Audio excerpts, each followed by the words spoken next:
بکرے بکریاں اتنی زیادہ کہ شمار، بہت زیادہ مال اللہ نے عطا فرمایا. اور ابھی کچھ عرصہ پہلے آپ پیچھے جائیں نا تو جو لفظ مال تھا وہ روپے پہ تو بولا ہی نہیں جاتا تھا، وہ جانوروں پہ بولا جاتا تھا.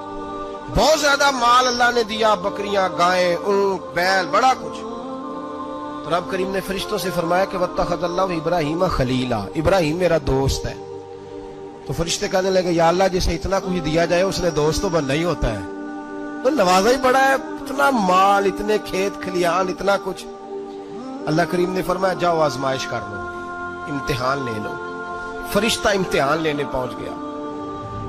حضرت ابراہیم کے جانور چر رہے ہیں چراگاہ میں، حضرت ابراہیم بھی ہیں، غلام بھی ہیں، بہت بڑا ریوڑ ہے. آپ تشریف فرمائے. ایک فرشتہ آیا تو کھیت میں چھپ کے بیٹھ گیا اور بلند آواز سے کہنے لگے سبحان اللہ والحمد للہ ولا الہ الا اللہ واللہ اکبر. اب وہ